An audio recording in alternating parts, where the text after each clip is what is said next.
Friends, ఇప్పుడే అందిన వార్త ఈపీఎఫ్ఓ క్లెయిమ్ సెటిల్మెంట్లో నిబంధనల మార్పు అంటూ వార్తలు అయితే వస్తున్నాయి ఫ్రెండ్స్. మరి దాని గురించి వీడియో చేయడం అనేది జరుగుతుంది. ఫ్రెండ్స్, వీడియో స్కిప్ చేయకుండా చివరి వరకు చూడండి. అట్లయితే మీకు పూర్తి ఇన్ఫర్మేషన్ అనేది వస్తుంది. అలానే ఫ్రెండ్స్, చాలామంది చూస్తున్నారు కానీ సబ్స్క్రైబ్ చేయడం లేదు.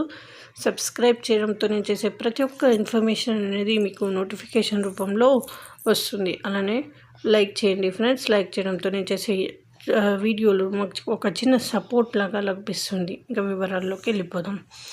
ఎంప్లాయీ ప్రావిడెంట్ ఫండ్ ఆర్గనైజేషన్ ఖాతాదారులకు శుభవార్త. ఖాతాదారులు ఈపీఎఫ్ క్లెయిమ్ సెటిల్ చేసుకునే మొత్తం నగదుపై వడ్డీ.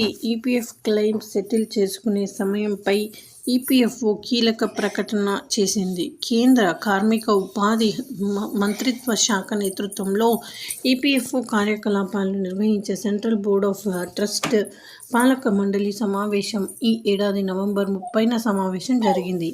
ఈ సమావేశంలో ఈపీఎఫ్ఓ సభ్యులకు లబ్ధి చేకూరత కొత్త నిబంధనలు అమల్లోకి తీసుకున్నట్లు వెల్లడించింది. ఈ కొత్త నిబంధనలతో ఈపీఎఫ్ఓ అధిక మొత్తంలో వడ్డీతో పాటు క్లెయిమ్ సెటిల్మెంట్ వేగవంతం చేసుకోవచ్చని సూచించింది.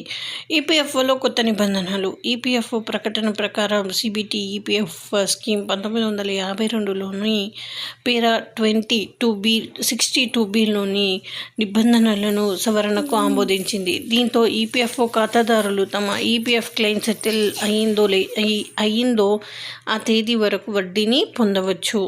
అయితే ఉదాహరణకు, ఓ సంస్థలో పనిచేస్తున్న సురేష్ అనే వ్యక్తి ఈ ఏడాది సెప్టెంబర్ నెలలో తన ఉద్యోగానికి రాజీనామా చేశారు.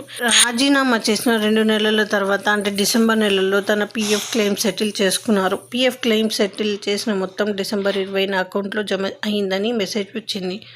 అయితే ఆ క్లెయిమ్ సెటిల్ చేసిన మొత్తంపై ఈపీఎఫ్ అందించే 8.25% వడ్డీ పొందడం సాధ్యం కాదు.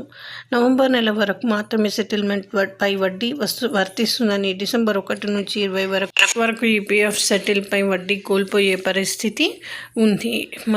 కానీ ఇప్పుడు ఈపీఎఫ్ఓ తాజా మార్పుల ద్వారా ఆ 20 రోజుల వడ్డీ కూడా సురేష్ అందుకోగలుగుతారు. దీని ద్వారా సురేష్ వంటి ఈపీఎఫ్ ఖాతాదారులకు ఊరట లభించింది.